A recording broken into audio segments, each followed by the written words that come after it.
profesionales son excelentes especialistas en el tema y sin duda su experiencia, no solo como investigadores, sino como médicos clínicos, va a ser de mucha ayuda para el Ministerio de Salud.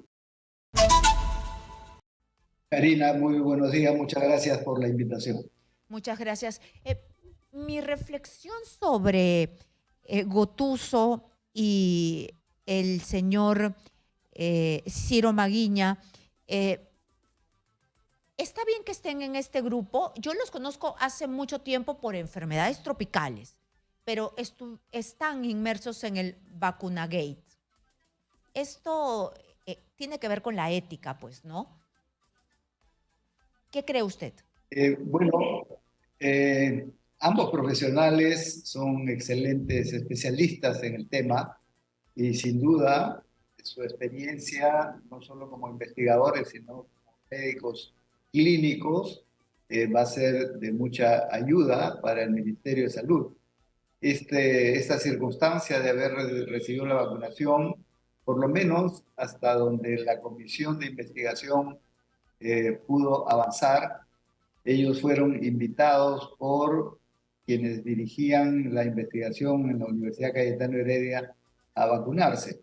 Bueno, hay seguramente algún nivel de responsabilidad, pero no creo que sea una responsabilidad al nivel de lo que todo el mundo reconoce en quienes tenían la capacidad de decisión para tener esas vacunas a disposición e hicieron uso de ellas, ¿no? Entonces, yo creo que aquí el valor principal de la participación tanto del doctor Gotuso como del doctor Maguiña es el aporte que pueden dar con sus años de experiencia en investigación y sobre todo en tratamiento. Porque, Karina, uno de los problemas principales, y para eso se desarrolla una estrategia sustancial, es la prevención, como sabemos, y la prevención es eliminar al zancudo, eliminar al Aedes aegypti, y para eso se conoce que hay que hacer, el ministerio tiene experiencia, ya se está haciendo también y se tiene que ampliar. Pero la otra estrategia fundamental es evitar las muertes, o sea, el buen tratamiento clínico. Y ahí es donde necesitamos la experiencia de los profesionales que desde mucho tiempo atrás han venido trabajando en ello y son maestros, ¿no? Entonces, yo creo que la señora ministra ha tenido buen criterio cuando los ha incorporado. Para mí es un honor estar en esta lista con tan prestigiosos profesionales y por lo menos lo que yo puedo aportar es mi experiencia de salubrista y el haber estado en diferentes momentos por la gestión al mando del ministerio. Y por eso podemos comparar, Karina, por ejemplo, la ola epidemiológica que tuvimos del año 2010, fue el periodo en que yo estuve de ministro de Salud, y tuvimos 35.000 casos. Hasta ese momento era la epidemia más alta de dengue en Perú. Principalmente fue en la selva, Loreto y otros departamentos de selva, pero también la costa norte. Sin embargo, el año 2017, con el niño costero, como todos recordamos, se amplió la presencia de la Aedes aegypti y se desbordó el dengue y hubo 68.000 casos. O sea, casi se duplicó lo que hasta ese momento era el punto más alto, que era el 2010. Pero ahora que hemos tenido el ciclón Yaku, que tenemos el niño costero y probablemente, como lo anuncian los científicos, vamos a tener un niño global en los próximos meses. Ya con lo que tenemos en esta ola epidémica, con más de 70.000 casos, ya el año 2023 se convierte en el año punta en dengue y probablemente se va a ampliar y si tenemos niño global, lamentablemente esto se va a prolongar hasta el próximo año. Entonces, Esto quiere decir que todos los esfuerzos históricamente estamos en el año con más dengue que ha tenido nuestro país. así es. Y lo podemos hablar en décadas, ¿sabes? Porque tuvimos eh, dengue, malaria, digamos, en los años 60, 70. Pero en esa oportunidad, con campañas que se hicieron para eliminar los zancudos que transmiten la enfermedad, en el caso de la malaria y el anófeles, y en el caso del dengue y la Aedes aegypti, este, se barrió y durante muchos años no tuvimos en toda América, no solo Perú, y todas las zonas tropicales, porque se usaron insecticidas que en su momento eran muy potentes, como el DDT. Pero ¿qué ha sucedido Exitosa. en años posteriores? El Aedes se hizo resistente al insecticida y ya el DDT ya no se usa, porque ya no tiene el efecto que tuvo en sus inicios, No ¿no? le hace nada. Lamentablemente eso es lo que parece mentira, pero los virus, las bacterias, los zancudos son, yo lo dice, seres inteligentes, porque tienen capacidad para responder frente a lo que los ataca y se protegen.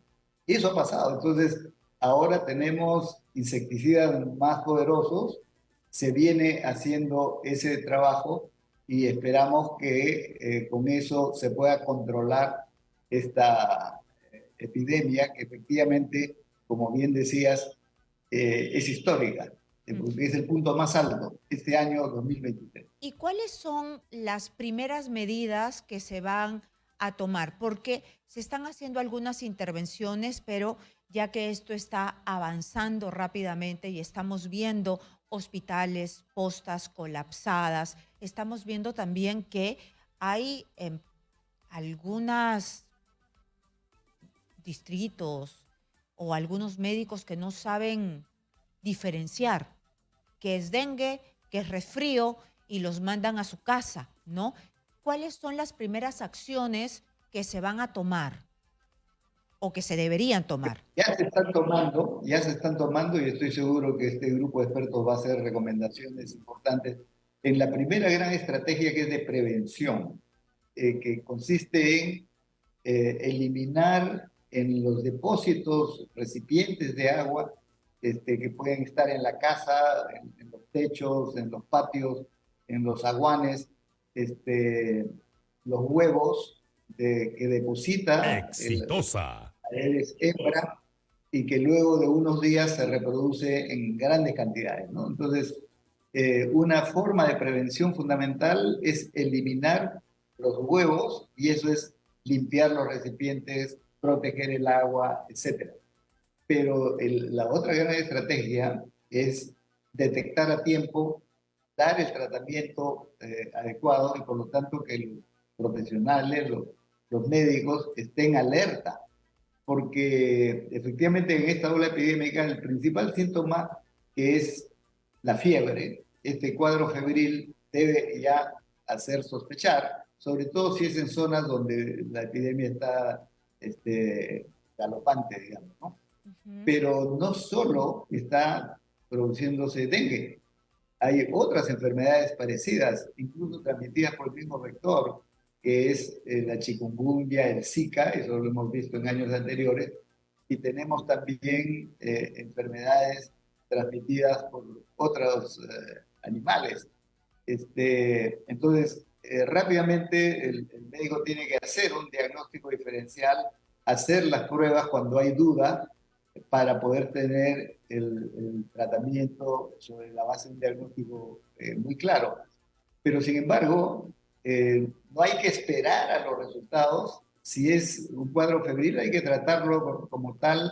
Hay que sospechar que es dengue, eso es lo que recomiendan todos los especialistas, y evitar lo que pueden ser los síntomas de alarma, como por ejemplo si aparece hemorragias, si aparece shock, dolor abdominal agudo, esos son síntomas de alarma. En esos casos no hay que devolverlos a su casa con tratamiento, no, esos hay que hospitalizarlos y monitorearlo. Exitosa. Eso lo saben bien los especialistas que durante años han trabajado en tratamiento clínico del dengue, y lo que se está haciendo ahora, y la Escuela Nacional de Salud Pública en eso está contribuyendo decididamente, es en la capacitación a todo el personal profesional para que, porque hay generaciones jóvenes que no han visto estas experiencias antes.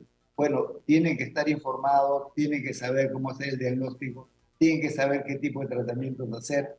Y de otro lado, el ministerio está utilizando parte de lo aprendido y lo acumulado durante El el COVID, COVID. ¿no?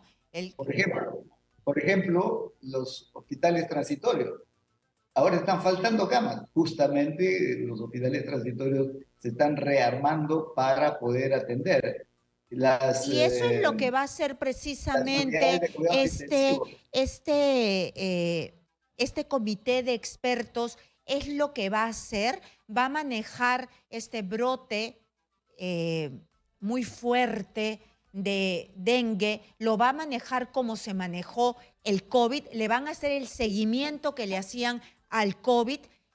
¿Es esta la idea que se tiene desde el MINSA? La decisión es que funcione como un comité consultivo. Es decir, no es el comando que va a dirigir. El comando son las autoridades, es la ministra, los viceministros, los directores generales, los directores regionales en cada una de las regiones. El comité consultivo lo que tiene es hacer recomendaciones para que los decisores tomen las decisiones adecuadas. O sea, no Exitosa. reemplaza a las autoridades, ¿no? La autoridad del Ministerio de Salud, en particular de la ministra, los viceministros, se mantiene y se refuerza con organismos de este tipo que lo que hacen es, a partir de una evaluación permanente, recomendar las medidas que haya que adoptar. Ese es el sentido de este comité de expertos que ha sido Doctor, designado. pero ¿a usted le parece que ya es momento que se maneje esto como se manejaba el COVID? Porque es algo, es una ola fuerte, histórica, dramática. Ya estamos viendo que en algunas regiones falta infraestructura médica. Usted me ha dicho que van a comenzar a armar ya estos hospitales que se desarmaron, ¿no? Estos hospitales de campaña, transparencia, decirnos cuántos son los infectados de dengue, qué es lo que se tiene que hacer, una campaña de concientización. Se debería ya tratar así porque no vamos a esperar que hayan más muertos, ¿no? Y lamentablemente ya hay fallecidos, Sí. hay más de 70 fallecidos, felizmente no en las grandes ciudades tipo Lima, porque ese es un riesgo, ¿no? Por ejemplo, en el caso de Lima tenemos un poco más de 6.000 casos ya, nunca se han tenido tantos casos de dengue, existe el zancudo en Lima, en casi todos los distritos. Entonces, se podría extender, pero a lo que voy es que la articulación del sistema bajo conducción y rectoría del Ministerio de Salud es sin duda una condición para todos en conjunto intervenir, como se logró hacer en el COVID, aunque al principio hubo esta desarticulación, ¿no?, que todos hemos reconocido. Bueno, ahora hay experiencia para eso, entonces hay un trabajo articulado entre el Ministerio de Salud, los gobiernos regionales, se está impulsando la participación de los gobiernos locales, que es fundamental. El rol de los alcaldes en este trabajo de prevención, para la fumigación, para eliminar el Aedes, es fundamental. Pero los otros subsectores de salud, por ejemplo, salud tiene un rol muy importante y hay una coordinación para estos fines también. Igual las sanidades de las Fuerzas Armadas y policiales y el sector privado, pensando a nivel nacional, donde la mayoría de las regiones están comprometidas con esta epidemia de dengue. Y a nivel de distritos tenemos una gran cantidad, no solo en Lima mismo, como digo, la mayoría de distritos ya tiene el AEDES presente, sino a nivel nacional. Entonces, la articulación a través del Consejo Nacional de Salud, que es lo que impulsa la ministra, la doctora Rosa Gutiérrez, es una condición importante para actuar de forma conjunta y más eficiente, ¿no?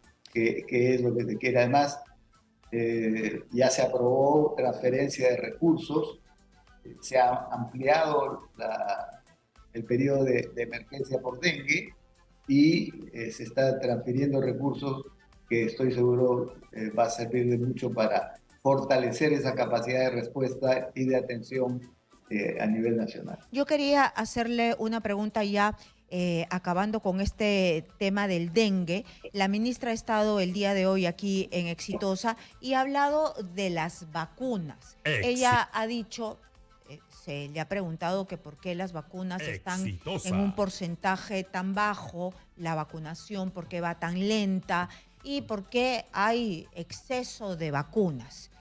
Yo quiero que escuche conmigo qué es lo que ha respondido. Y encima han hecho compras de una excesiva cantidad de vacunas que ya la pandemia por la OMS ha sido declarada que ya no, y van a entrar 5 millones más de vacunas. Ese es el resultado de tus ministros, que nadie le pega un ojo. Cuando yo viajé a Washington, me dijeron, ¿a qué viajó la ministra que la vamos a interpelar? Cuando viajé, justamente para precisarle al mundo entero de que al país, al Perú, se nos respeta, que nos den oportunamente las vacunas, los insumos frente a una pandemia. Pero tú has dicho esos ministros, pero ¿a quiénes te refieres? Los ministros que me han antecedido, mira, no han programado bien.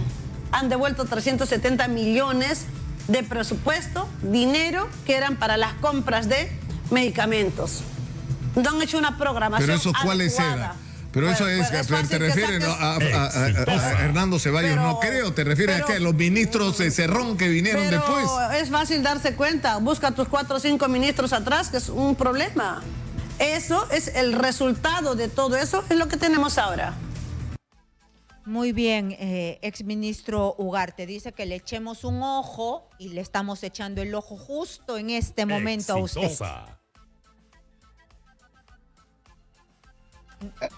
Perfectamente. Como se recordará, el año 2021, con la presidencia del presidente Sagasti, se hicieron las compras que no se habían logrado hacer en el periodo anterior con el presidente Vizcarra. Cuando se estimaron las compras de vacunas, se estimó lo que en ese momento se recomendaba, que era para toda la población adulta. En ese momento todavía no entraban los niños y adolescentes, y se estimó en 28 millones por 2 dosis, 56 millones. Pero recordemos que también inmediatamente después se dijo que se iba a requerir un refuerzo, una tercera dosis. Por lo tanto, a eso había que sumarle otros 28, esto terminaba siendo 70 y tantos millones. Sin embargo, en esos momentos el mercado era bien incierto.